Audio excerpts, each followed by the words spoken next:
Bueno, abrimos la conversación. La verdad es que celebro que justamente el día de hoy, donde estamos hablando de las mujeres y la violencia que les persigue, tenga aquí a la senadora Citlali Hernández. Me da muchísimo gusto. No, al Este es un contrario. tema principal de su agenda, senadora. Mucho gusto y felicidades también por el programa. A Estaba la orden. comentando que es una de las legisladoras más jóvenes. Así es. Arrancó en la Ciudad de México como diputada local, Ujú. que 25 años, 25 años, así es. y ahora, Ahora tengo 29. o sea, senadores más jóvenes hay. Hay una senadora más joven, no electa, sino llegó por la vía plurinominal, creo que tiene 27. O sea, electa 28. por la vía plurinominal. No, ajá, por la vía pluri, exacto. Pero por Pero por mayoría. mayoría yo.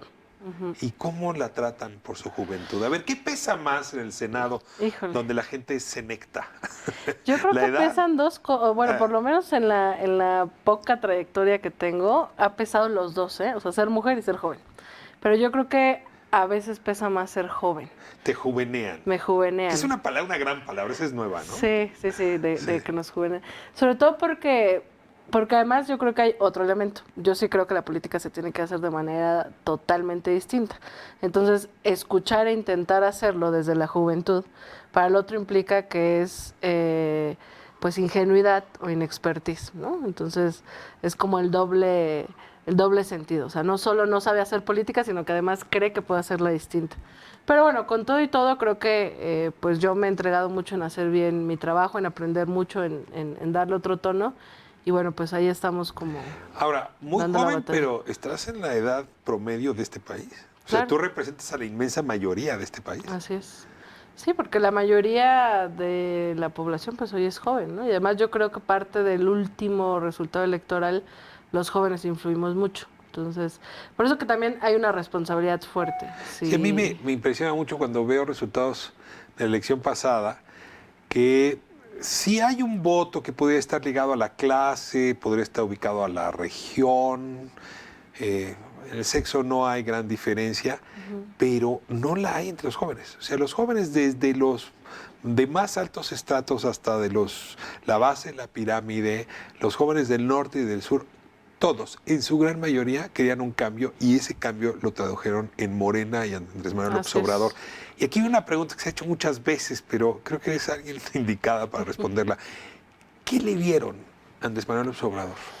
Pues mira, yo creo que el tema es que los jóvenes fuimos condenados a muchos vacíos, ¿no? Es decir, digo, ya dándole ideología, pues somos hijos del neoliberalismo prácticamente, yo nací en el 90 y no hemos visto, o sea, hemos escuchado a nuestros abuelos, a nuestros padres quejarse de los gobiernos, quejarse de la situación, quejarse de las promesas de ya merito va a estar todo mejor, ¿no? Y pues en Andrés Manuel, en mi caso y en mi generación que milita, nos acercamos al movimiento obradorista desde el desafuero. Es decir, en una lógica elemental, nuestros padres se quejaban de los gobiernos, pero al jefe de gobierno salieron miles de personas a apoyarlo. Tenías 16 años en el Tenía, desafuero. tenía 14, 15. El desafuero fue en el 2004, Claro. 2005, ¿no? Y ¿Y te bueno, despertó a la política eso? ¿O sí. tus papás Bueno, estaban muy politizados? mis papás son ciudadanos politizados, ¿no? Digo, no se dedican a esto, pero siempre han estado como informados.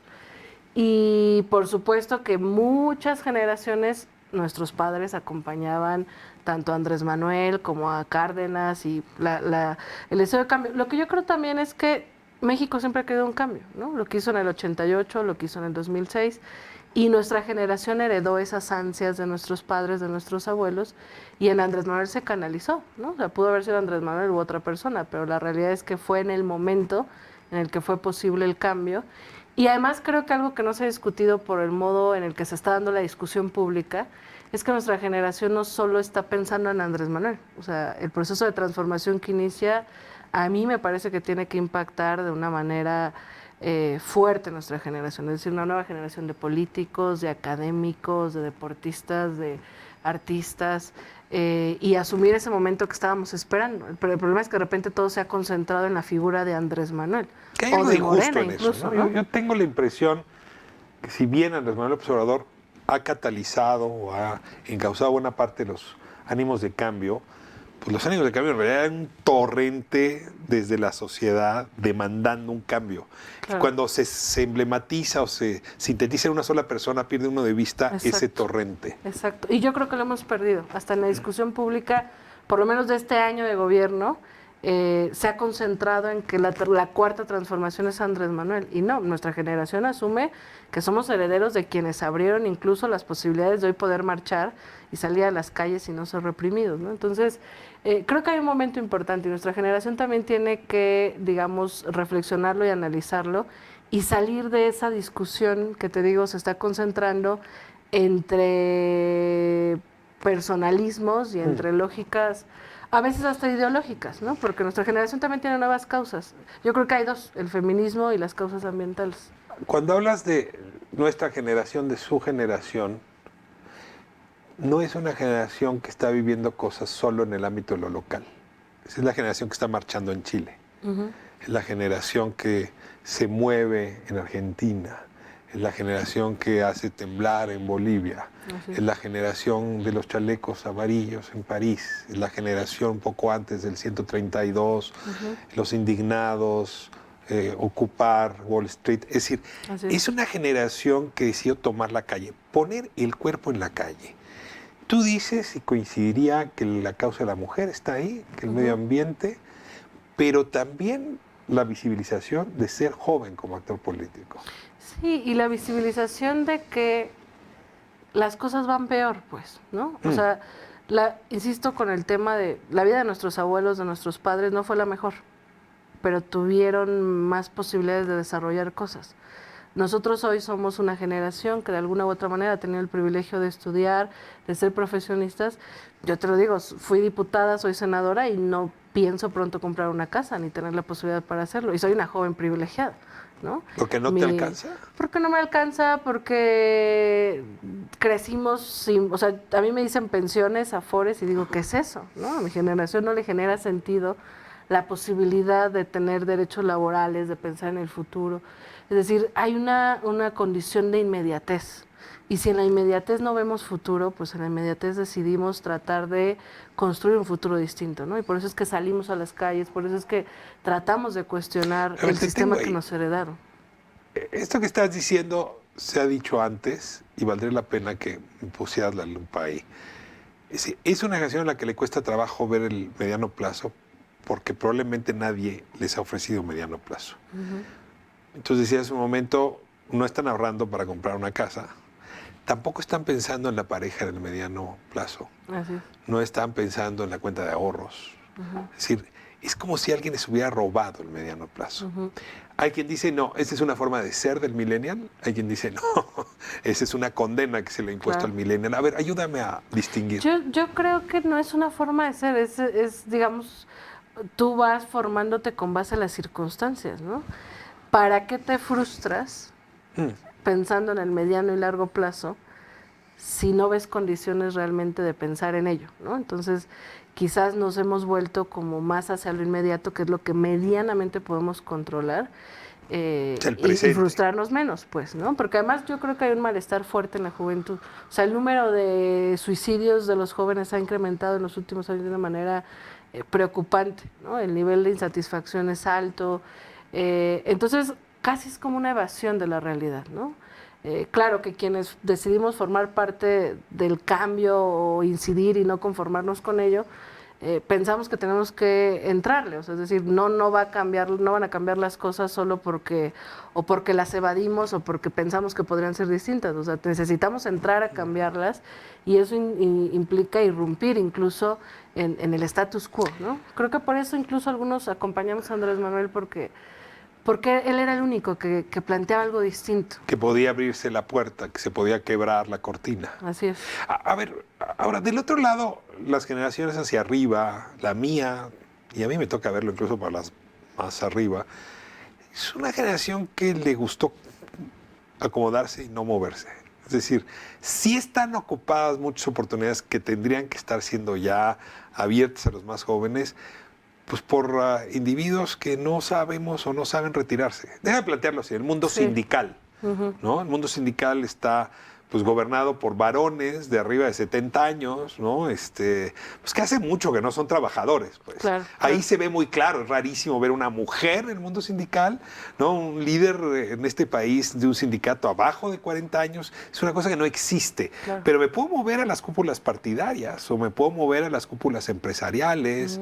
Es decir, sí hay una generación que se amachinó, como dicen Sí, sí, sí. popularmente. Sí, y yo creo que es lo mismo, pues, o sea, nos pasa doble a las mujeres y a los jóvenes. O sea, es luchar contra quienes no quieren renunciar al privilegio y a la comodidad, ¿no?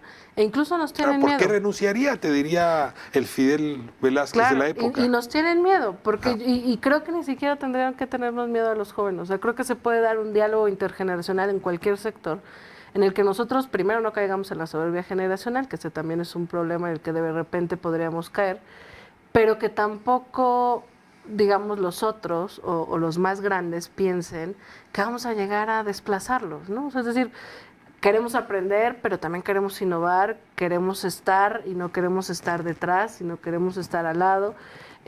Pero creo que es porque no se ha dado esa discusión incluso a nivel nacional. O sea, siempre vemos a los jóvenes como que nos infantilizan, pues, ¿no? Pero ya hay una generación Pero a de ver, jóvenes. cuando hablas con los de 18, los de 17, las de 14, ¿tú haces el esfuerzo por no juvenearlas? ¿No decirles, Sí. no, esta cosa como condescendiente, pegarles en la espalda? ¿Sí Pues puedes? sí hago el esfuerzo, sobre todo porque yo lo he vivido, ¿no? O sea, sobre todo porque yo no quiero replicar lo que he vivido. Por ejemplo, digamos, en el grupo de militantes que seguimos en el movimiento, hay muchos más jóvenes, y además que pareciera que no, pero hay una gran brecha, ¿no? Hasta en el lenguaje. Tú naciste el siglo pasado, Sí, ¿eh? sí, sí, no, Desde el yo siglo ya soy de las pasado, hazte viejas. para allá. Pero sí intento darles o sea, sin juvenear, como darle las herramientas y compartir la experiencia para poder abrir las brechas. Es que además creo que para eso llegamos antes, para tratar de abrir las brechas para los que vienen Ahora, te la detrás. volteo. Cuando estás hablando ahí en el Senado, con los que ya tienen pues muchos años en este oficio, se sienten vino antiguo en las barricas, ¿no? ¿Cómo le haces para no descalificarlo por viejo? Es decir, porque eso también pasa mucho, ¿no? Que te van para arriba y luego, así como se utiliza la juveneada, no sé cuál sería el sinónimo, ¿no? revés. Adulteada, ¿no? Te descalifico porque la ya estás arriba de ruqueada. los 50, sí, ruqueada, está bien, está bonito el término. ¿Cómo le haces para no ruquear? No, yo creo que, pues, de entrada no pienso en mi edad, pues, cuando hablo o sea, creo que afortunadamente he tratado de estar a la altura de la responsabilidad, porque por supuesto que el llegar y ser joven tiene también sus implicaciones y limitaciones, pero no, más bien trato de pensar como un un interlocutor, ¿no? Y la realidad es que también creo que he encontrado compañeros de todos los partidos, tanto cuando fui diputada, pero más ahora que estoy en el Senado, que más bien no ven mal, digamos, que esté la juventud, lo ven con gusto, ¿no? E incluso, digamos, hay un trato de respeto. Y yo trato pues al final yo le tengo mucho respeto a la gente más grande, con más experiencia, pero también creo que hay diferencias generacionales que a veces hay que verbalizarlas. Ahora, estamos hablando de estos temas en una época donde nos quitamos todos el bozal. Y si me caes gorda, si me caes mal, si no te soporto, empiezo a descalificarte con lo primero. Claro. Es que traes la ropa rosa. Es que eres mujer. Es que naciste en Monterrey. Es que Claro. naciste no sé dónde. Es decir, todo esto de lo que estamos hablando, la juveneada, la ruqueada, inmediatamente se está utilizando para no escuchar, para apagar, Para con un nivel, descalificar. para estigmatizar, con un nivel de violencia que a mí me trae muy inquieto, porque no solo es en las redes sociales, o sea, se está desbordando a la vida física, a la vida real. Vamos a corte y de regreso Ok. me cuentas cómo lidias con esta mirada como incluyente, ¿no? Incluso yo diría cordial, por como lo estás fraseando, en un mundo tan violento que incluso en el Senado se asoma la violencia. Sí, totalmente. Vamos a corte, volvemos.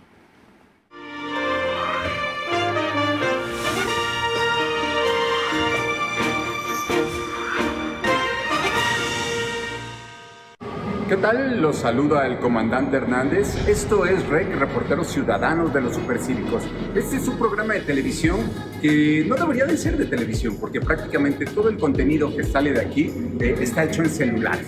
Cuéntanos su historia y nosotros nos vamos a encargar de hacerlos famosos. El rebote que está ahí, los policías me dijeron que ya tiene reportada la alcaldía.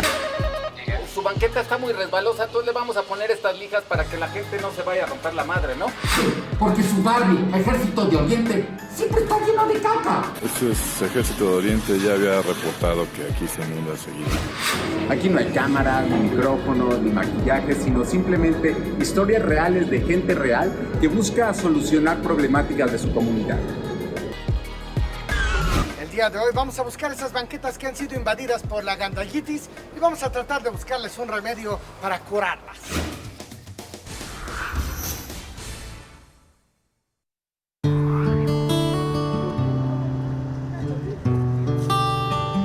¿Estás arrepentido de haberla regado con alguien? Quiero terminar un problema con mi hermana. Quiero que todo esté bien, ya que nuestra familia se separó hace 10 años.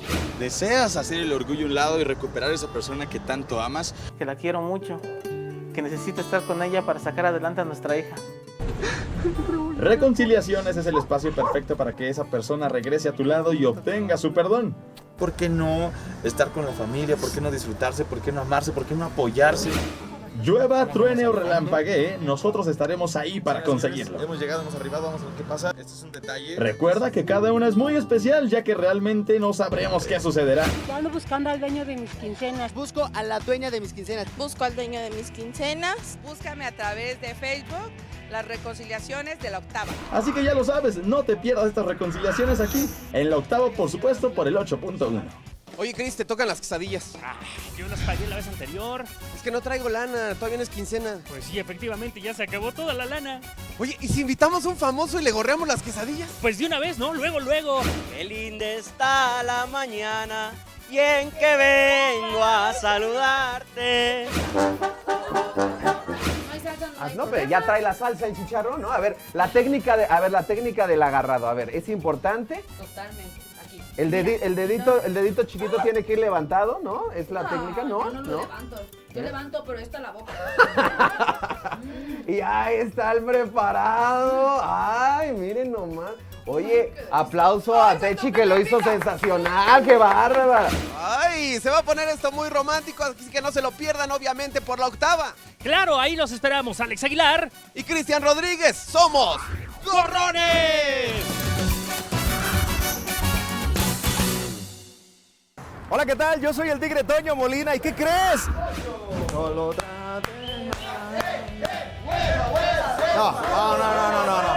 A mí me contrataron solamente para presentar, no para bailar ni nada de que tuvo, no. Bienvenidos a la lista de popularidad de los Estados Unidos aquí en el Play 8 y tengo que hablar en inglés para que todos entiendan Estados Unidos. Así que tercer lugar, aquí las tenemos. Damas y caballeros, bienvenidos a esta sección que se llama Lo que no sabías de... ¿Será verdad o será mentira que el talentosísimo Marco Antonio Solís, allá en su infancia, bueno, pues cambiaba llantas en una vulcanizadora y también era repartidor en una farmacia? El Vaticano lanza un rosario inteligente que se conecta con el móvil al hacer la señal de la cruz. ¿Qué tal, amigos? Yo soy Dalia Sosa y su ritmo colombiano. Y hoy toca chiste. Te espero semana a semana en Play 8 por la octava a través del 8.1.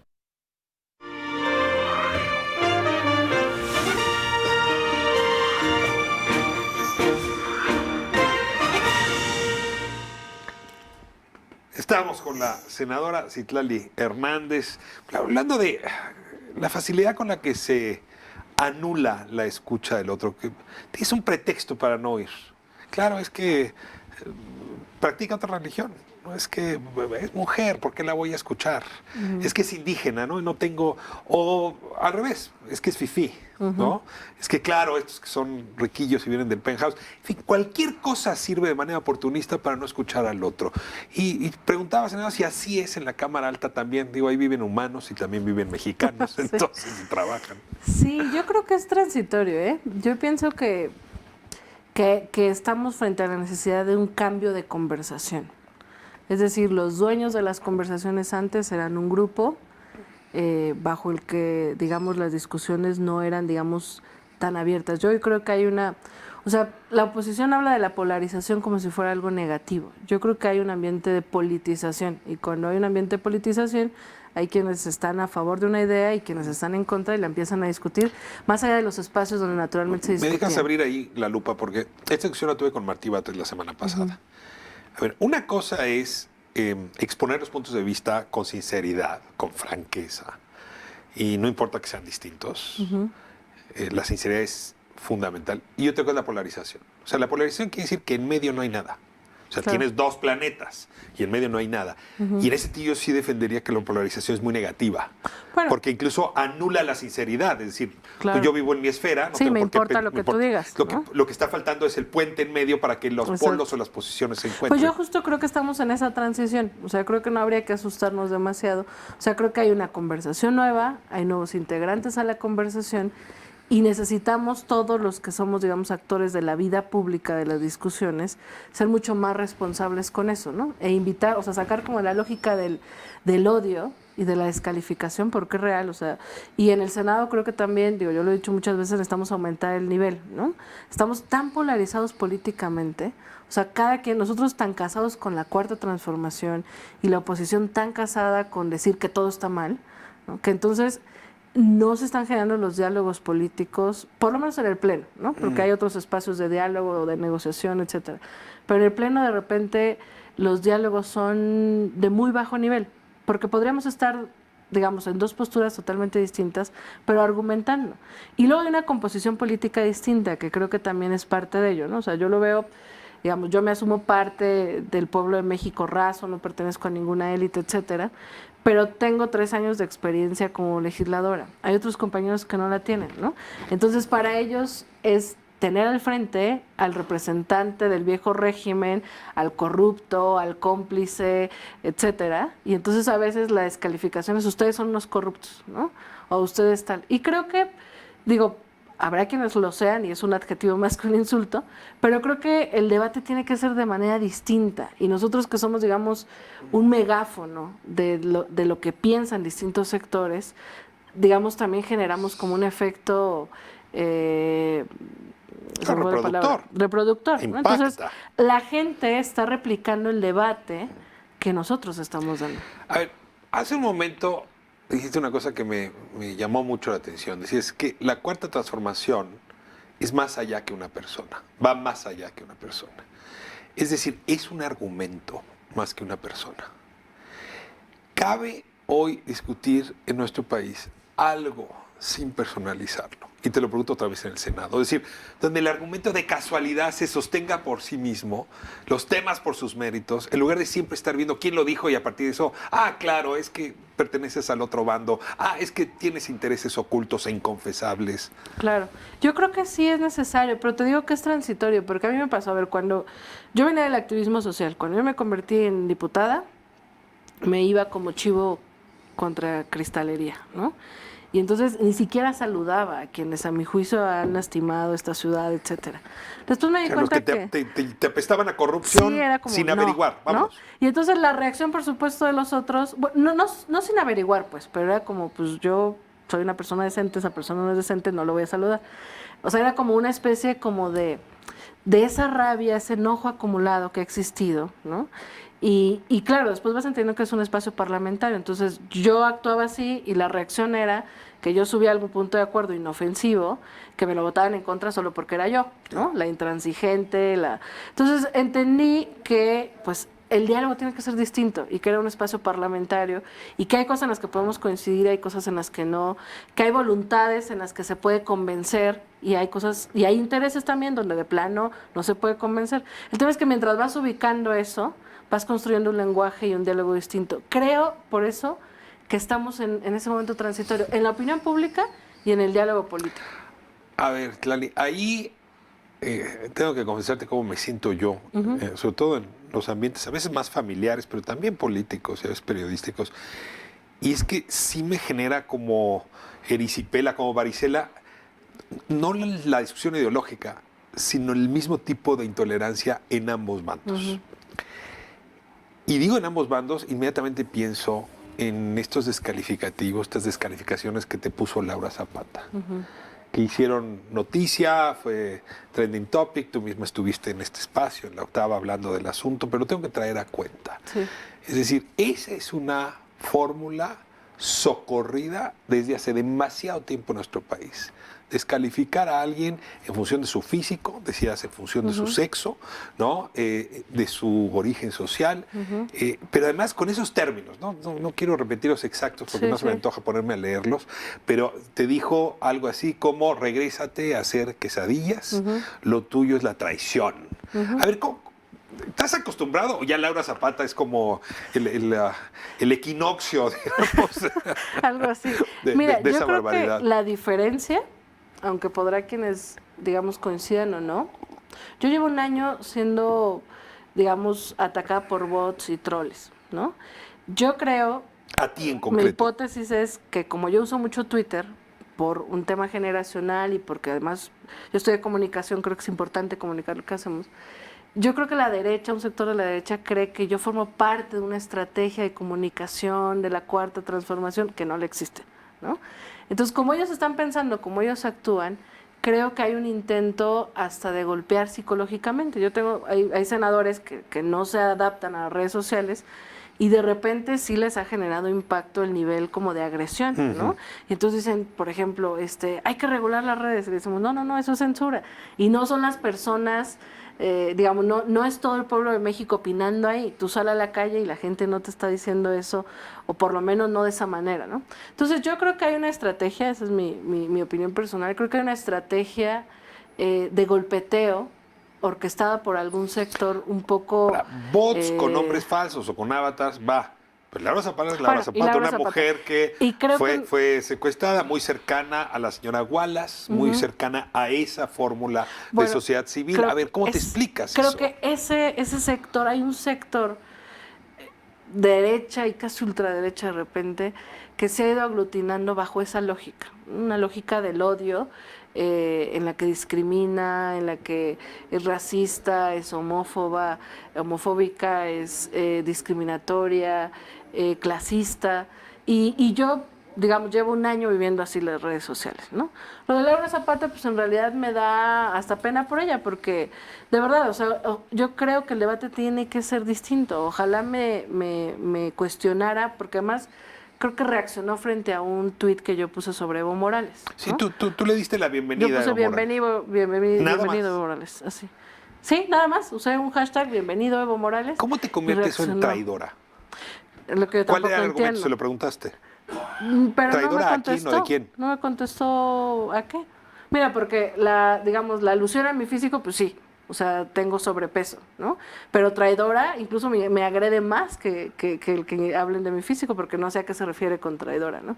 Pero yo creo que, digamos, volviendo a ese tema del diálogo... Darnos esa licencia de meterte con el físico de la otra persona sí me parece un poco demasiado, ¿no? Sí. Yo creo que es un exceso. O sea, creo que debemos bajarle a ese nivel porque ni siquiera es diálogo, son agresiones, ¿no? Y ni siquiera... O sea, creo que se está dando en todos los niveles y creo que necesitamos cambiarle digamos, el switch a la conversación. ¿Qué quiere decir vuelve a las quesadillas? Perdón que te lo pregunte, pero sí, yo sí necesito abrir esas páginas. ¿Qué quiere decir? Pues yo creo que es una connotación clasista, ¿no? O sea, es como... ¿Pero que vender quesadillas en la calle está mal? No, por supuesto que no está mal. ¿Tú no te dedicas a eso? No me dedico a eso esa y profesión? no creo que esté mal y no creo que debería ser usado como un insulto, pues. El tema creo que hay una connotación clasista. Hay una élite que tradicionalmente ha estado en la política y entonces, a ver, yo soy del Agrícola Oriental, soy de Iztacalco, no pertenezco a ninguna élite política ni económica. O sea, ni artística, ni nada, ¿no? Entonces... Claro que hay una connotación política. O sea, en el fondo, digo, una connotación hay enojo clasista. Con la emergencia que tú significas, más allá de los bots y todo. Sí. Tú significas la emergencia de un grupo social que no estaba. Exacto. ¿Y ahí estaría la explicación de la agresión? Yo creo que la agresión no tiene explicación más que mezquindad, ¿no? Pero es síntoma de algo. Pero sí creo que hay un enojo en un sector de la población que está acostumbrado a solo ver ciertos rostros, a solo escuchar ciertas voces, y que hay un enojo, yo sí lo creo, de un sector que está perdiendo privilegios y de otro sector que está viendo con desdén que el pueblo de México en las plurales y distintas expresiones esté un poquito más representado. Ahora, frente a eso, hay dos opciones. Una, como decías tú, me pongo a romper cristales, ¿no? Entonces empiezas a criticar que además está bien, por cierto, pero déjame ponerme el espejo, al hombre blanco, ¿no? ¿No?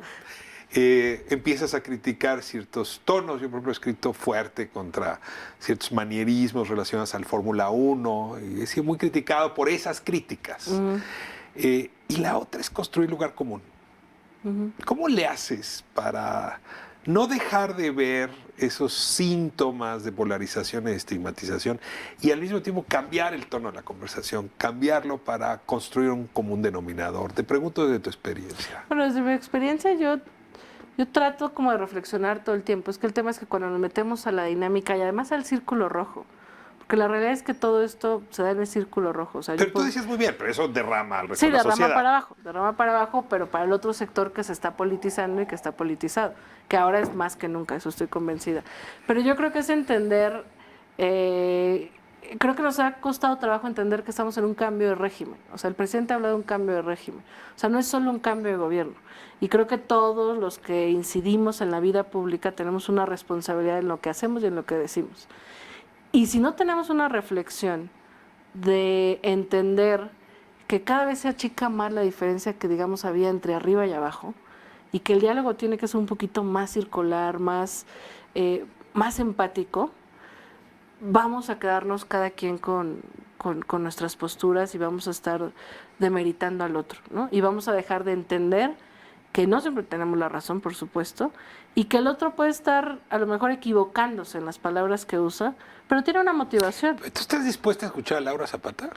A Laura Zapata no, pero sí a quienes, por ejemplo, hablan en contra del aborto y me critican por mi postura, ¿no? Y que están convencidos.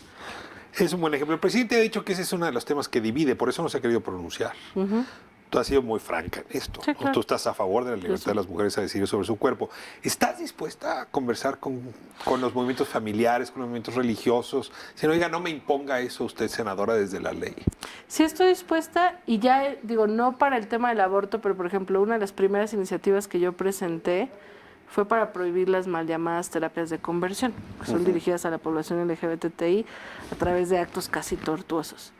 Y entonces un sector religioso inició una campañita, ¿no? Y además entonces, digamos, tergiversó la iniciativa y dijeron que yo quería meter a los padres a la cárcel por educar a sus hijos. Y lamentablemente hay quien, y hubo pastores que empezaron a difundirlo. Entonces yo empecé a recibir llamadas a mi oficina, ahí inició, digamos, el acoso en redes sociales. Hay cabilderos religiosos en el Senado, uno de ellos se me acercó, nos han llegado cantidad de cartas en el Senado de no aprobar esa iniciativa, el aborto, la legalización de la marihuana, etcétera. Y decidí sentarme con un sector de ellos, ¿no? Yo estoy convencida de que hay quienes tienen intereses económicos detrás de estas terapias y que están, digamos, tratando de tergiversar el sentido. Pero me senté con ellos y les dije, a ver, ni estoy loca, ni quiero meter a la cárcel a ningún padre, madre, pero si ustedes están a favor de que cualquier persona sea excluida por su orientación sexual, pues ahí sí tenemos una diferencia, ¿no? Si están a favor de que se les torture, ahí sí tenemos un problema donde nosotros estamos legislando que eso sea, digamos, penado. Entonces, digamos, hubo un diálogo que a mí me parecía interesante. De entrada porque digamos, estas distancias, esta polarización que tú hablas, no matiza, ¿no? Quita los matices. Y entonces, yo soy una loca de la ideología de género comunista y ellos son religiosos fascistas. Iluminados. ¿no? Sí, claro. Entonces, no hay matices. Y yo lo que les decía es, no les voy a convencer, para ustedes me lo explicaron claramente, para ustedes la homosexualidad es una enfermedad, para mí no lo es. Yo soy una legisladora, yo tengo que legislar cuando hay problemáticas y ustedes creen en su religión. Pero de eso a que yo vaya a atentar contra el culto, que incluso decían que yo quería meter a la cárcel a los ministros de culto, y sería un diálogo interesante, ¿no?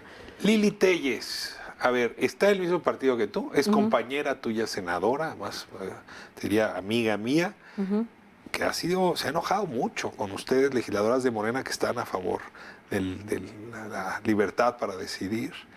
Y yo no sé ustedes cómo conviven, platicando todo con Malú Mitchell, con Lili Telles, que sí representa pues otra manera. ¿Cómo se saludan, platican, toman café? ¿O tampoco has hablado con ella? No es la senadora más cercana, por supuesto, no es mi súper amiga, pero es que creo que es eso, o sea, justo necesitamos como generar mayor empatía. A ver, ella es una persona que cree en el presidente, que creyó en el proyecto que convocó el presidente. ¿Es morenista?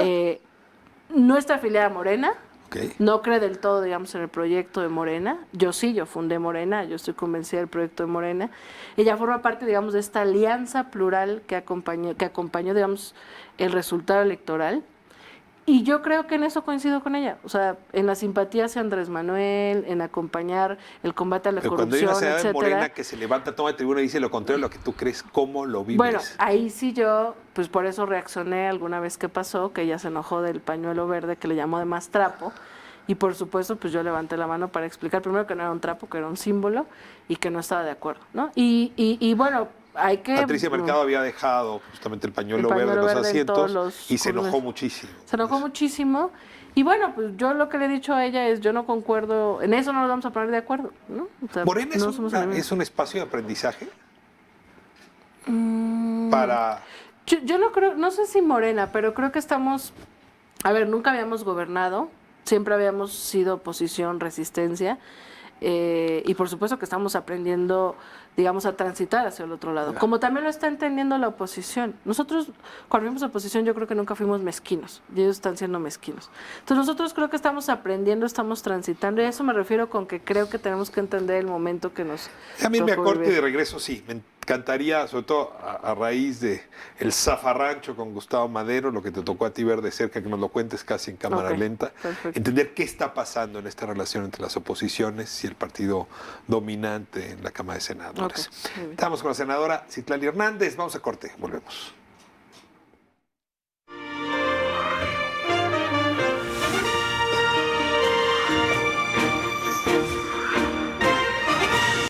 Cada noche tenemos un encuentro con muchos aspectos de los artistas, con emociones, con alegrías, con sentimientos. ¿Cómo es la vida íntima de Claudio? ¿Es soltero, casado, viudo, divorciado? Soltero con novia hace mucho tiempo. ¿Crees en el matrimonio? Sí creo, a pesar de que vengo... ¿Te vas a casar? Posiblemente sí, lo más seguro. Es un espacio íntimo en el cual podemos disfrutar los artistas tal y como son.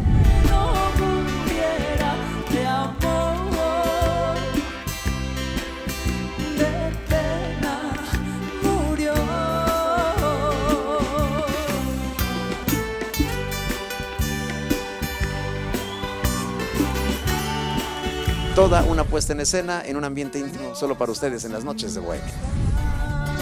Te podré decir cuánto te amo.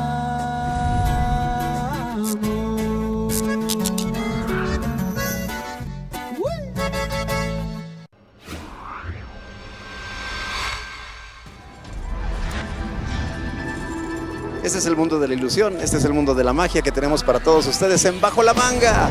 La idea es que en un minuto en 30 segundos tienes que mover 2 cerillos para que la moneda quede afuera del recogedor. Y que dándolos, ahí está el primer cerillo, se cuatrapeó. Está súper sencillo, esa es la clave, este es el primer cerillo. Tomas este que está aquí, lo pones de este lado y sigue quedando el recogedor. Y por si fuera poco, para aquellos que también no sepan del programa, pues les vamos a realizar muchas cámaras escondidas. Hola, buenas tardes. Buenas tardes. 14. ¿Le puedo pagar con el celular? Es que hay una aplicación, mire. Si lo jala uno, puede sacar el billete de 100 pesos del celular. El billete se materializa. ¿Viste? Si los quieres sacar, lo sacas de aquí y ya es todo lo que se hace.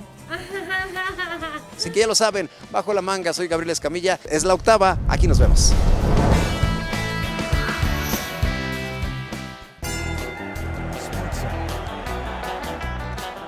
Ellos también son guerreros.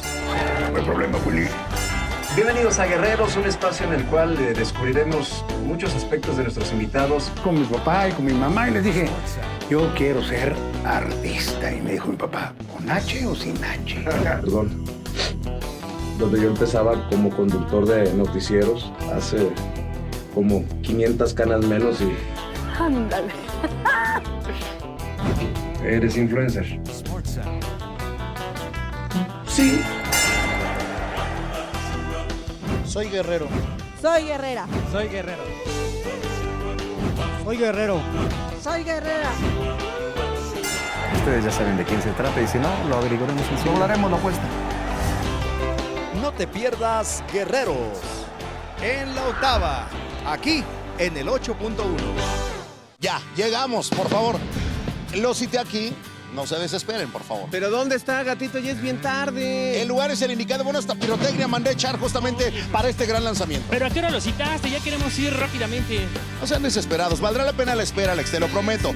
Nos la vamos a pasar muy bien arriba del antrobús.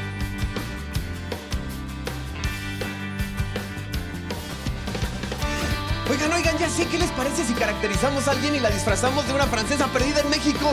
Oye, ¿y si mejor nos ponemos a vender chicharrones? No, a mí se me antoja mejor una malteada. No, gato, deja de pensar en comida, siempre es comida. Mejor vamos a bailar el vals con una quinceañera. No, mejor vamos a tomar un café con mi amigo el luchador, ¿no? No, yo insisto mejor en la comida y nos lo llevamos a comer algo bien rico. Vamos a traer cantantes, grupos, músicos, actores, actrices, luchadores, deportistas, hasta locutores y cineastas. Vamos a traer todo por el 8.1 en la octava.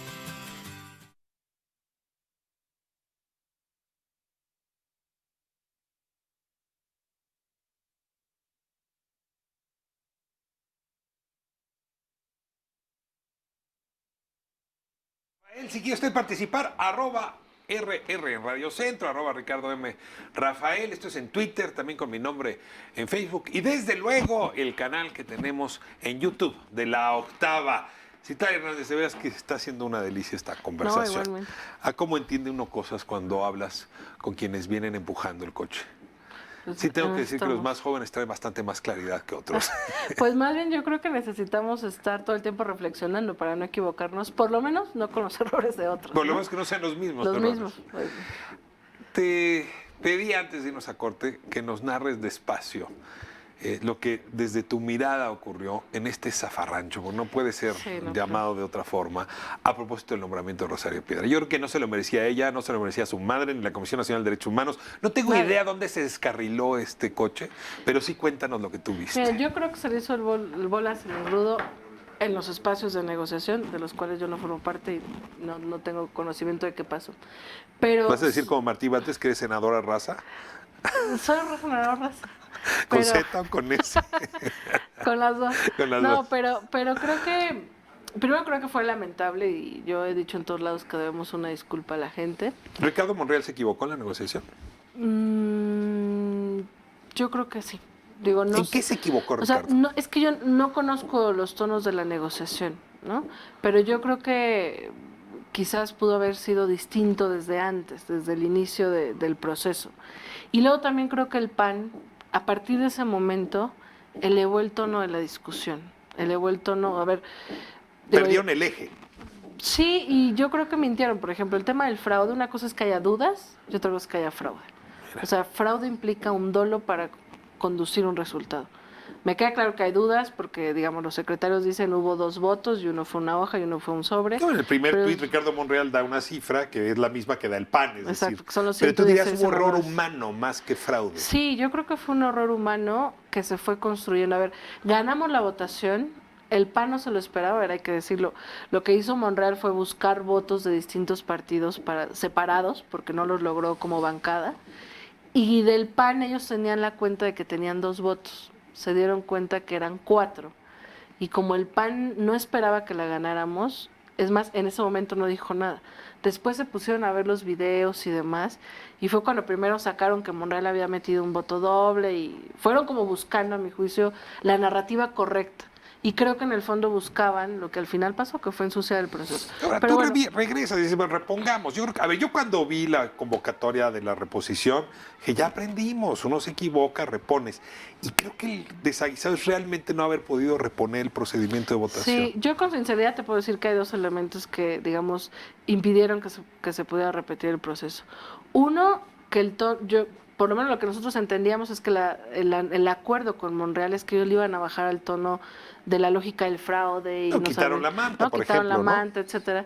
Pero siguieron subiendo el tono. Y hubo compañeros de Morena que dijeron, no tenemos por qué concederles nada a ellos. sobre todo porque no vamos a reconocer que hubo fraude.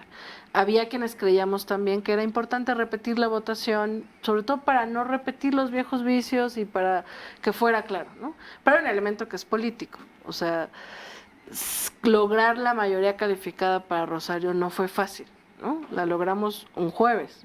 Se podía haber caído. Pero al martes se fue y ahí el PAN, cambiando. sobre todo lo que quiere es el voto en pizarra, el voto abierto, lo cual Claro. podía tumbar varios de los votos Exacto. que tenía Rosario Eso Piedra. fue lo que complicó. El PAN reacciona y dice, bueno, que el voto sea público, y entonces los 4 votos que teníamos del PAN, pues seguramente algunos se cayeron y dijeron, no, yo, o sea, sí voto, pero no voy a ser público. Eso es lo que yo creo. En ese Eso es lo que momento, fue. Gustavo Madero se acerca a la presidencia y a ti te toca estar cerca. Yo no sé qué papel te tocó jugar, porque hay quien dice que tú lo tiraste, hay quien dice que se te echó encima. A ver, ¿qué pasó No, a con ver, Gustavo hay Madero? dos- bueno, Digo, yo- es que la roqueseñal y esta caída No, la son quizá en la roqueseñal es historia del triste. Congreso mexicano las más repetidas. Ya sé. No, pues yo soy secretaria de la mesa directiva y fui, digamos, de la comisión que acompañó a Rosario.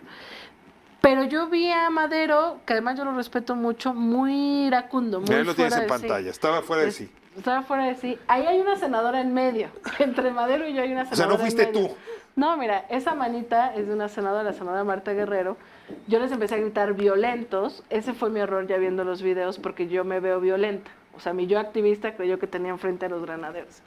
Entonces, yo estaba tratando de levantar ahí a la senadora Marta Guerrero, que estaba en medio. Y yo ahí me meto, justo ahí me meto, para calmarlo. Si ves, el coordinador del grupo parlamentario, Mauricio Curi, casi le lanzaba un puñetazo a Salomón Jara. De hecho, lo agarran sus compañeros y no se le hubiera ido encima, que es el que se le está cayendo el saco. Y Madero quería seguir llegando a la presidenta, y entonces yo traté más bien como ¿Qué de quería meterme. hacer con la presidenta? Yo me imagino que quería quitarle el micrófono para que no tomara protesta. Entonces, él dice, 8 se me fueron en contra. No, todos tratábamos de calmarlo. Ahí es cuando se va cayendo Martita Guerrero, se caen encima de ella, y yo me meto a tratar de levantarla. Incluso mi enojo era de, cálmense con Martita, ¿no? Y yo estaba gritándoles violentos, porque no se calmaban, o sea, de verdad se veían como muy, muy enojados y muy puestos a ir por la presidenta. Hay algo no puedes negar de histórico en esto. O sea, que en estos meses de la revolución el nieto de Gustavo Madero esté padeciendo esto y ustedes Sí. estén en este desencuentro. La Claro. pregunta principal, ¿hay cómo rehacer? ¿Tienes idea con esta mirada, con este tono que nos has regalado el día de hoy? ¿Cómo rehacer la confianza, los acuerdos, la generosidad y la escucha que se requería en el Senado? Pues primero se necesita de las dos partes, yo creo, ¿no? Y entender, o sea, salir de la disputa política. O sea, yo creo que algo que ha dañado a este país es que siempre se está pensando en elecciones. O ¿La sea, disputa por el poder o la disputa por los comicios? ¿O qué quiere decir con la disputa política? pues es que yo veo al PAN tratando de generar cada acto pensando que vamos a fallar y que entonces ellos van a volver o ellos van a ganar. Por lo menos el teníamos razón, Andrés Manuel no sabe gobernar, ¿no? Y nos veo a nosotros todo el tiempo tratando de convencer de la 4 transformación va en serio, de verdad somos buenos, Entonces creo que necesitamos poner en el centro al país y necesitamos poner en el centro a la gente, la que votó por nosotros y la que no, pero al final hay un llamado al cambio, ¿no? Y el cambio también nos llama a nosotros. O sea, si repetimos las mismas fórmulas que ya pasaron, pues por supuesto va a haber los mismos resultados y habremos traicionado a la gente. Pero el PAN no está entendiendo a la gente, ¿no? O sea, está en una confrontación política, creen que la oposición es, digamos, tiene que ser de esa manera en la que se están comportando. Y entonces creo que los dos tenemos que entender, los dos lados tenemos que Yo me he entender dado nuestro la papel. tarea de entrevistar a varios voces de la oposición. Estuvo Damián Cepeda aquí. Y la semana pasada te diría palabras más, palabras menos, repitiendo lo que estás diciendo ahora. Bueno, Damián Cepeda es del sector, y la otra es entender que somos plurales. O sea, que dentro del PAN hay muchas voces. A ver, de 59 senadores de Morena hay una pluralidad inmensa. En el PAN también. Lili ¿no? Telles y tú, para decirlo Sí, rápido. para decirlo Y en rápido. el PAN ocurre lo mismo. Mira, por ejemplo, en el tema de la revocación de mandato, fue un debate interesante. Un sector, que es el sector que yo le llamo golpista, construyó la narrativa de que era la reelección. Y hubo un par de senadores del PAN que dijeron, a ver, esto no tiene nada de reelección, y la vocación del PAN es sí darle más poder a la gente y sí darle la revocación de mandato y no vamos a acompañar el voto en contra. Y hubo un sector que votó a favor de la revocación del mandato. Damián Cepeda es de ese sector, que además también me parece generacional, de ese Es PAN interesante, que sí es busca... joven también, está Sí, más también cerca de es tu edad joven. que la de Madero, por Exacto. ejemplo. Entonces también es de ese sector que creo que tiene... O sea, yo creo que el tema es que la política tiene que hacerse con ética. O sea, ya, en este momento, en este llamado de la gente. Si no se hace con ética es cuando todo se complica. Ahora, sí hay una tragedia hoy en México. Los 3 partidos con mayor voto traen una crisis con respecto a sus liderazgos enorme. Tú has criticado a Jacob Polewski duro. ¿Te Sí. parece que le ha hecho daño a Morena? Yo no creo que Marco Cortés sea rescatable, te digo con franqueza. Yo Y el tampoco. PRI y su renovación no me dicen nada. Es más, me dicen cosas muy feas. Ya lo he escrito, no voy a ir más allá. Sí. A ver, hay un problema con el liderazgo partidista, Yo creo que hay un generacional, tema si con quieres. el sistema de partidos. O sea, es que creo que, mira, antes de las elecciones del 1 de julio, yo pensaba que si nos volvían a hacer fraude, si no había claridad del resultado, por lo menos yo ya no creería ni en los partidos políticos ni en la vía democrática. ¿Te hubieras pasado la vía violenta? No lo sé porque tampoco creo que funcione, pero por lo menos ya no creería en esa ruta, en la ruta institucional. Creo que parte del triunfo de Andrés Manuel, y yo creo que muchas personas pensaron como yo, ¿no? O sea, digo, yo tengo 29 años, no viví el fraude del 88, no voté en el del 2006, pero sí participé en la defensa. Pero sí había como Y te enojó el una del 12, ¿no? desconfianza, El y del me 12. enojó lo del 12. Formé parte del 132, etcétera. Entonces creo que, y lo que reflexionaba yo antes de la elección del 1 de julio es, pase lo que pase, ganemos o perdamos, haya fraude o se respete, va a cambiar el sistema político y el sistema de partidos. Y yo insisto en que llevamos un año sin entender que estamos en un momento de transformación y un cambio de régimen. No lo están entendiendo la dirigencia de Morena, no lo están entendiendo, por supuesto, los otros partidos. Quizá es porque el término no está adecuado. A ver, yo no dudo que esté habiendo cambio de régimen de partidos, pero esto es más de fondo, es una reforma cultural. O sea, sí estamos en una transformación que no solamente afecta a lo político, decía hace un Claro. momento. Estamos hablando del tema de mujeres, estamos hablando del tema de la diversidad, estamos hablando del tema medio ambiente. O sea, los mapas mentales, los lentes para ver nuestra sociedad están cambiando. Exacto. Y creo que quienes han estado tradicionalmente en la vida pública no lo están entendiendo. Y entonces tienes partidos políticos que no están tratando de renovarse, están tratando de ver cómo siguen ganando elecciones, ¿no? Voy a cambiarte drásticamente de tema. En muy poquito tiempo, en una hora, arranca esta, digamos, expresión pública, esta manifestación de las mujeres buscando una vida libre de violencia, y yo coincido contigo. Creo que no hay revolución mayor en estos tiempos nuestros que el del nuevo trazado de fronteras dentro del género, entre los sexos. ¿Qué te toca, qué me toca? ¿Qué implica ser mujer? ¿Qué implica ser hombre? ¿Cómo transformamos los espacios que compartimos? ¿Cómo construimos un...? Hay, otra vez, muchas voces, muchos elementos, mucha exhibición de la violencia y al mismo tiempo, y esta es mi pregunta, mucha violencia. Es decir, como si esta discusión a su vez alimentara la violencia. Yo te ruego una reflexión, justamente siendo hoy un día donde le dedicamos tiempo a pensar en las violencias contra las mujeres.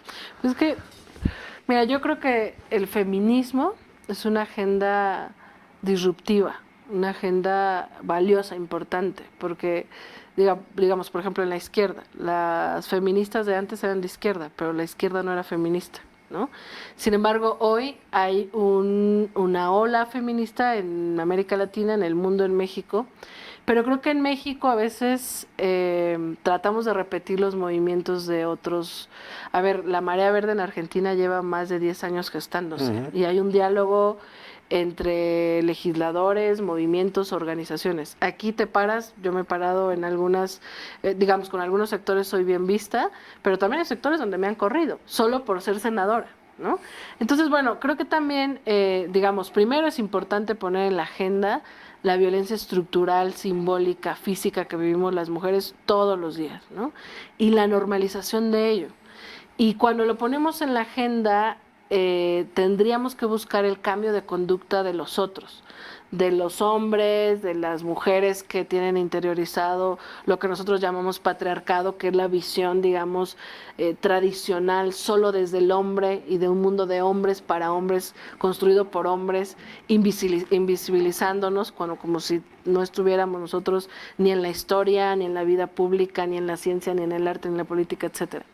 Sin embargo, creo que hay una rabia otra vez acumulada, ¿no? Es decir, muchas de las compañeras que marchan y que tienen una legítima causa y motivación para salir a las calles y que a veces no encuentran respuestas institucionales y que por el contrario hemos visto reacciones de, no de compañeros, pero de personas violentas, ¿no? O sea, con ganas de robarse la cámara, ¿no? Y con ganas digamos, de desvirtuar incluso el sentido feminista o la lucha feminista. Entonces creo que necesitamos también una reflexión. Yo veo, por ejemplo, a las nuevas feministas.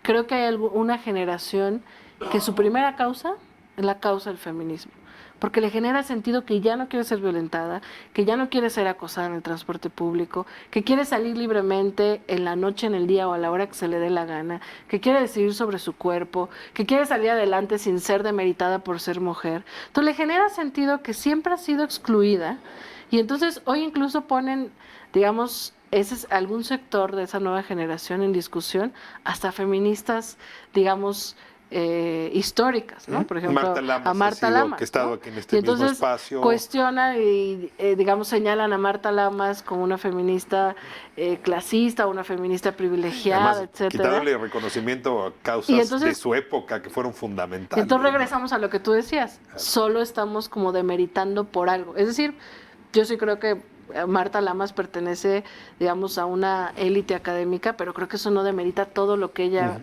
ha luchado y todo lo que abrió para que otras feministas estemos y a todo lo que renunció, claro, ¿no?, para poderlo hacer. Claro, y a todo lo que ella es. Entonces creo que estamos nuevamente en una discusión amplia, profunda. Veo a las nuevas generaciones también cuestionándose hasta dónde es acoso y hasta dónde es, digamos, un cortejo normal. Entonces, pero creo que es importante ponerlo en la agenda porque también, digamos, en este momento de transformación en México y en el mundo, pues hay un llamado a construir nuevas estructuras sociales, culturales, políticas, etcétera. Pues se nos fue el tiempo y te quiero pedir un favor enorme. Si me entra angustia por el futuro del país, ¿te puedo echar una llamada? Sí, con mucho gusto. No, yo creo que Hombre, el traes país el norte muy bien puesto, el sur, el este y el oeste. Gracias. Te agradezco muchísimo por poner tu brújula aquí en este espacio. Es un gusto, Rafael. Esta es la octava, muchas gracias. Tania Hernández, senadora. Vamos a corte, vamos a seguir hablando de este día donde lo que intentamos es señalar, discernir, combatir las violencias contra las mujeres. No se vaya.